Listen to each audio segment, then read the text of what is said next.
Oh, wrong one. All right. There we are.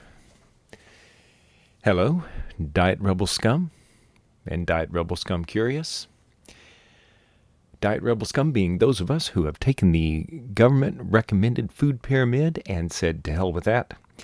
We don't believe in eating high-carb, low-fat. We believe in high-fat, low-carb. That's where we go. Because it seems like the food pyramid has failed us. And we're just not buying into it anymore. Whether you believe that it's a conspiracy and we're kept sick on purpose, or if you believe it's just an accident, I don't care. I'm starting to lean towards the on purpose. The older I get, I'm just thinking this can't be by accident. Okay, I haven't checked in a while. This is going to be kind of like a running check-in, like a running update, and a confessional. Yes, I tell you what, I'm not feeling too good today. I woke up, I actually have a sore throat. This has been a lesson. I've noticed a pattern, okay? So, as, I don't know if this is saying that that's around the world or not, or if this is outside of America, but we have when we fail at something, that we're trying to say a lifestyle or whatever, we have this expression, we fell off the wagon. And I fell off the wagon this weekend. This was this is not like I just went hog wild and just started eating a whole bunch of carbs at willy-nilly. No. This was I've avoided the ice cream binge for quite a while now, but now I ate some ice cream the other day. So, and actually on a couple of occasions quite recently. And I've noticed this whenever I've done that in the past, when I had my ice cream, where I buy like a big tub and I just eat like a whole bunch dispense with like 9 servings in like 2 eating sessions. Well, I did that again. This time I had my local place Brahms cappuccino chunky chocolate and vanilla bean. I got a container of each. It's like 3 pints each. And I layer them in a cup. And I don't know if I've ever described how I eat ice cream when I get those 2 flavors. I layer them in a cup and eat one first, work my way down to the next one. That's kind of how I do. But it is a big dose of carbs. And I think I did that Friday. Was it Friday? This is Tuesday. This is Monday. Yeah, this is in America. We have Labor Day. It was a holiday today, so I didn't have to work today. So this was a long three-day weekend, and I had family in town. Sister and brother-in-law came to town, and but Friday was the ice cream binge, so I had that, and I didn't feel too bad after that. Excuse me. So sometimes I do, like I can wake up the next morning after eating a lot of the ice cream, the big carb cheat. When I get up the next day, I can have like a slight, it's almost like the beginnings of a sore throat, where my throat feels a little swollen, and it's like, am I going to get a cold or a flu? But then it kind of goes away as I get up and the day goes on. It goes away. Well, this time I actually have a full-fledged kind of sore throat. Now, other than that, I feel okay. Like I don't feel like I've got a flu or cold, other than just this sore throat, which is a little more intense than normal. Than my normal, just slightly swollen throat that I don't think was a cold or flu in the past whenever I've eaten a whole bunch of ice cream at one time. But here was another thing that I did that I haven't done in a while. In my beer drinking, when I've stopped by the brewery on my way home from work or whatever, I would just drink one. So not a huge carb cheat. but there's alcohol, and those are usually like a microbrewed IPA, which has quite a bit of alcohol. It could be like a 5 point something percent all the way up to 7. Yeah, I think they're roughly between 5 and 7% typically at this one brewery that I like to go to. But I don't drink very many of them. I just drink one maybe full pour and then a half pour, and then I'm gone. Or sometimes if I'm riding my bicycle, just a half pour, and then I leave and continue on. But yesterday, actually, me and my brother-in-law, we went out. I took him around the city. We hit a few places just shopping and sightseeing, but we went to a bar.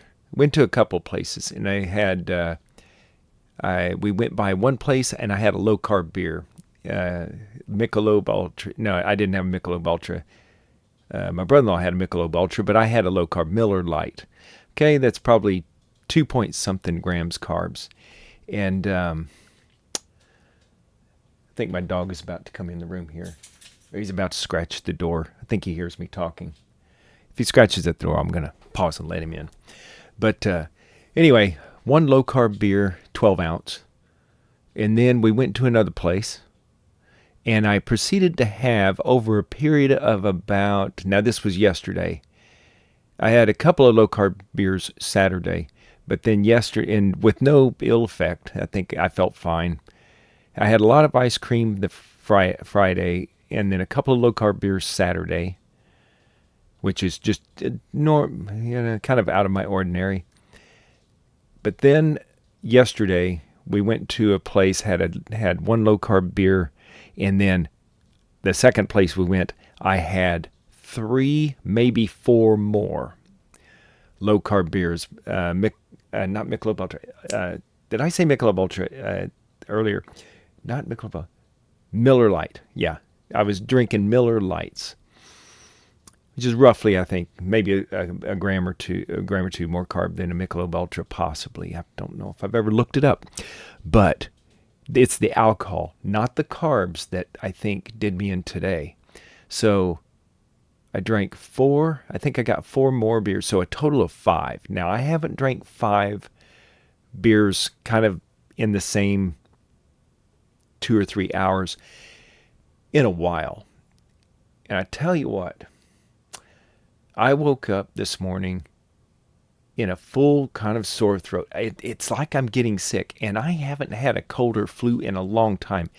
And that pisses me off because I really pride myself on when I'm doing low carb has actually kept me cold and flu free, except for one bad time during the pandemic. Yeah, I got sick once, and it was not the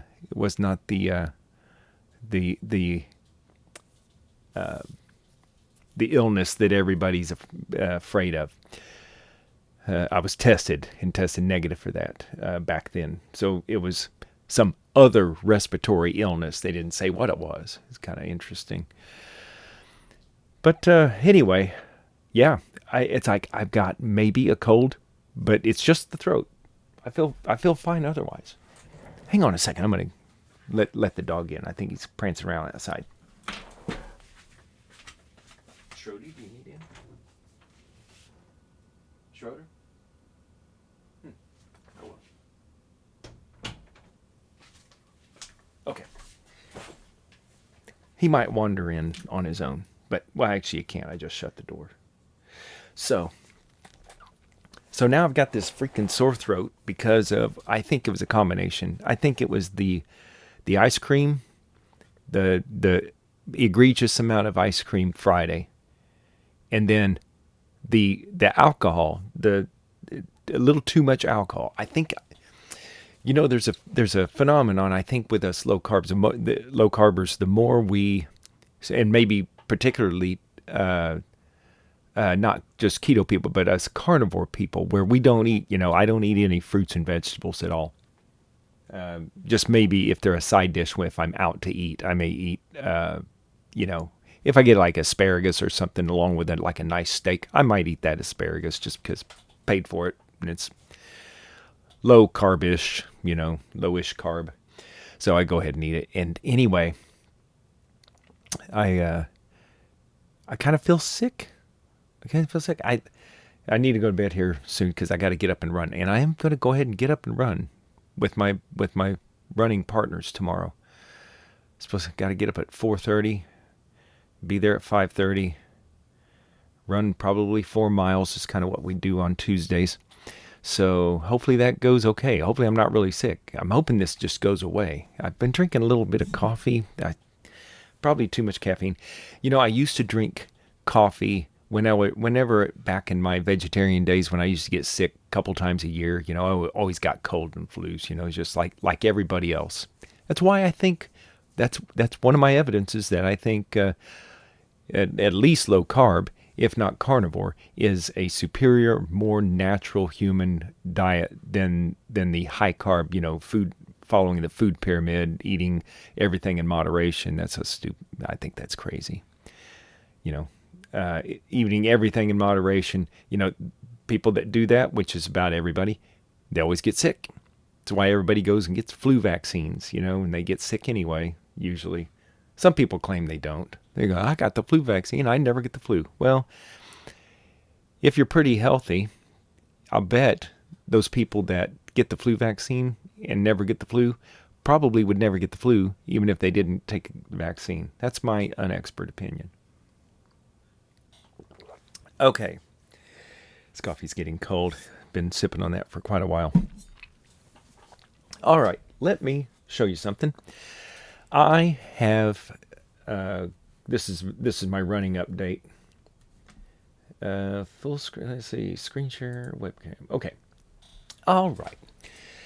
I was busy this weekend, and I put together this spreadsheet. Now, this is what I've failed to do in my running game is I have failed to plan. And there's a saying: if you fail to plan, you plan to fail. And so I think that might be one factor. I'm sure it's a big factor in why I've been stuck at around a 4-hour marathon for these last 3 or 4 marathons I've run. 4. And I'm actively training for one this November.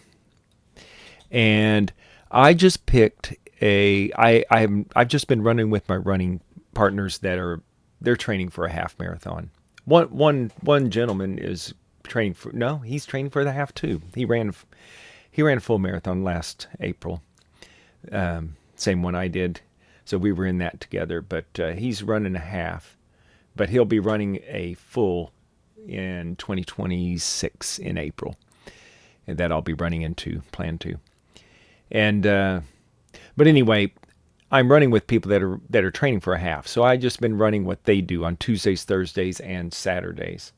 And since I run a little bit faster than them, I usually get a half mile or a mile more than they run on their long runs. But so what I did was I was kind of curious.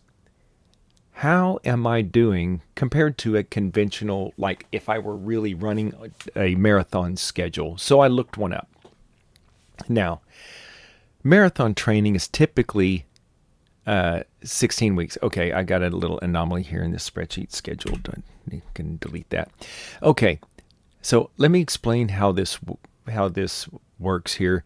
A marathon typical training is 16 week. So I've got 16 weeks laid out here. Week 14, 15, 16. Okay, so right now, as I scroll down this, we are in week 6 is just ending. I've got this blown up because I think the way I'm sharing my screen, it's probably really small text. Hopefully you can read all this. And we're just ending Sunday. Actually, we're Monday, Tuesday. So today is here in central United States right now, it is 10:53 p.m. September 1st.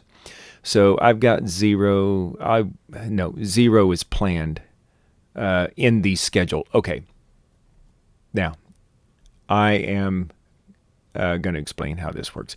What I have highlighted in green here, if it's green on your screen, depending on the monitor, it's different colored screen. I've got green and kind of a blue row.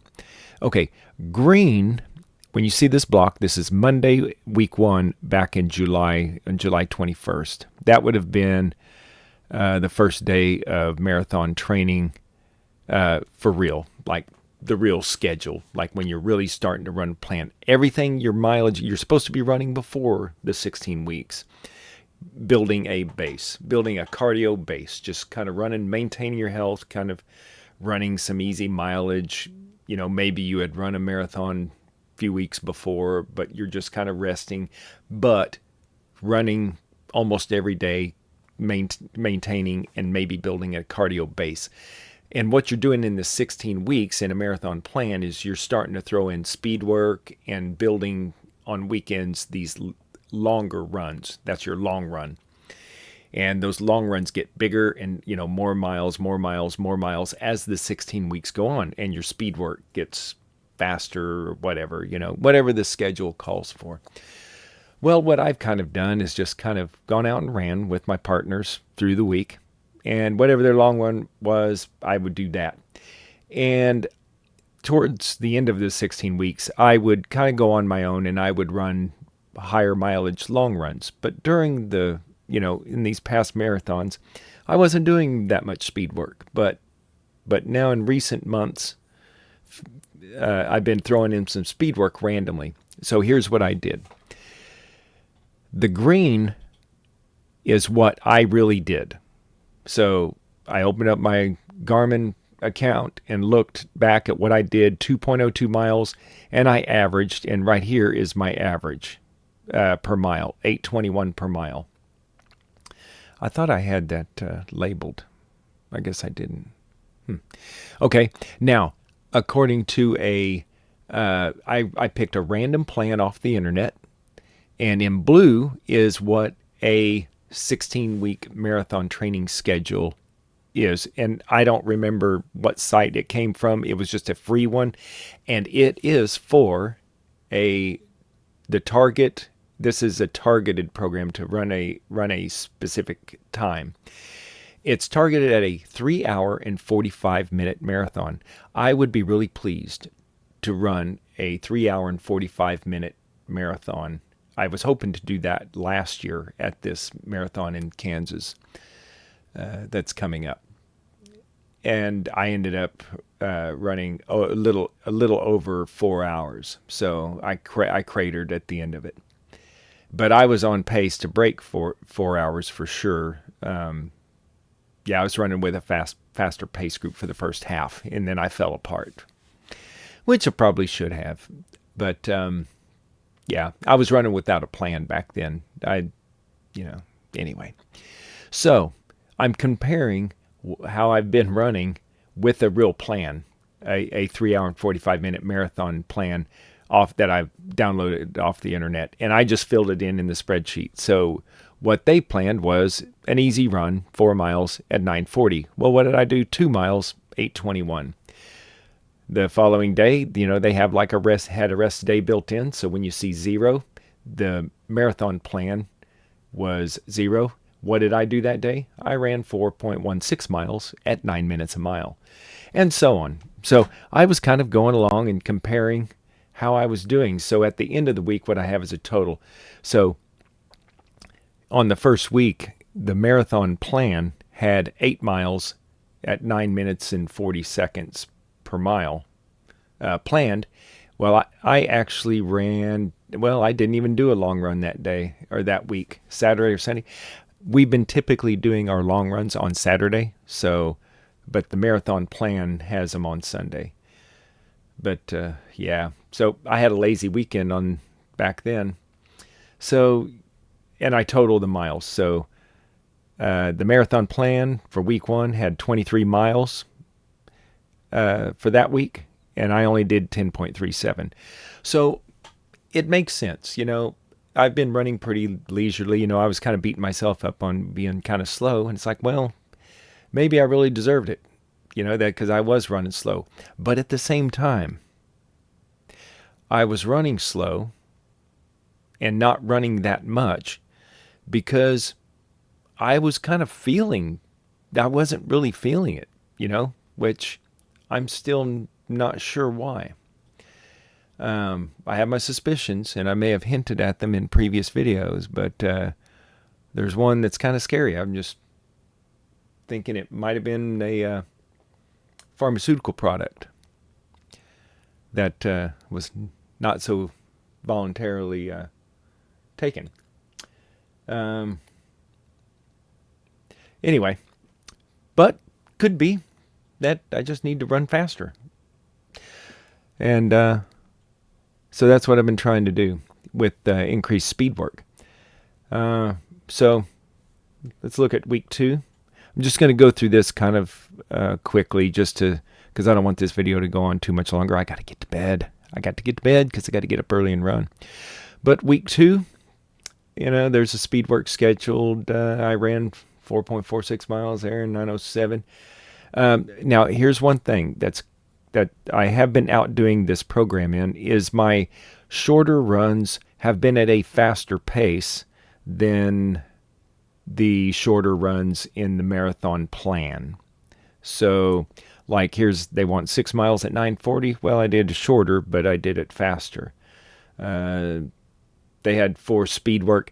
Now, the marathon plan had the speed work specified, like however many sprints at 200 meters or whatever it was. I didn't put that detail in just for the spreadsheet. I just wanted to know, was it a speed session or was it just a regular slow run? I just kind of wanted an idea of how much speed work that the plan was throwing in on what days, and just did I do speed work on that day. So this is not a real detailed comparison. It's just kind of like a general idea. Was I in the ballpark of a marathon program? And not really, just because my speed work sessions are fewer and farther spaced out. I haven't done that many. Let's see. Now, here was a speed work session for me. It was actually a test. This was my mile thing. I did 3.02 miles. So I had set my Garmin watch to do a 1 mile warm-up, 1 mile fast, where I just ran that middle mile as fast as I can, and then I had a mile cool down. So that middle mile was 6:55. So let's see, 9:32 I guess was my average for the whole thing, and yeah, that's what that was. 9:32 average for the 3 miles, but the middle mile was 6 minutes and 55 seconds. And what was scheduled for the program was 3 miles at 9:40. So that was a speed session for me, kind of a test. And then the next day I did 8 miles at 8:37. That was with my running partners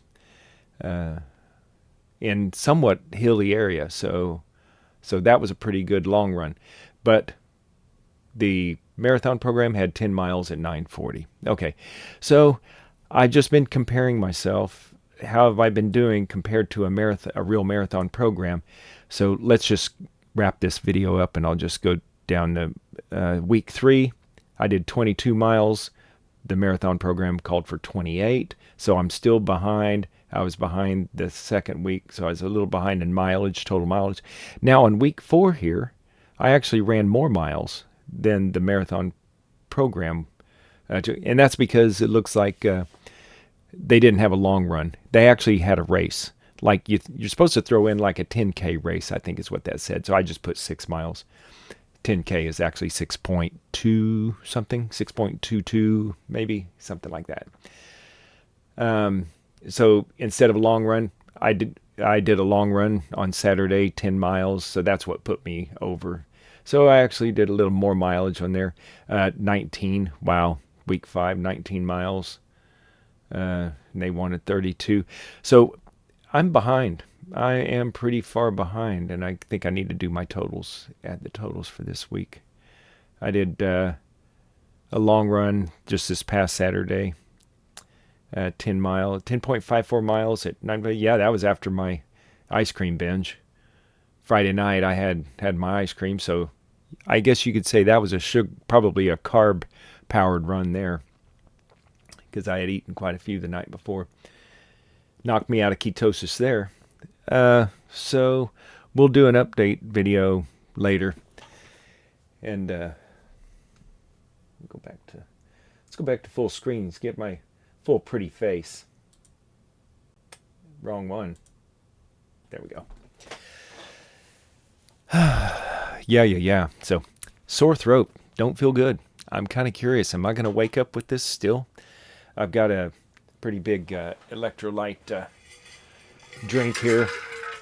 This is sea salt, water, and a product called Liquid IV, sugar-free, which means and it's sweet. So that means there's a crappy artificial sweetener in there. But anyway, it's a half gallon of water with sea salt and that other product. And so I've been drinking that. So hopefully I'm rehydrating, because I think I didn't hardly drink any water yesterday. It was really kind of just the beer. And I think I'm pretty sensitive to that these days, and that's kind of a theory. A lot of things people talk about in the carnivore community now. It's like, as you keep living pretty clean and not eating junk food, when you do eat junk food or drink alcohol, it kind of does you in a bad way.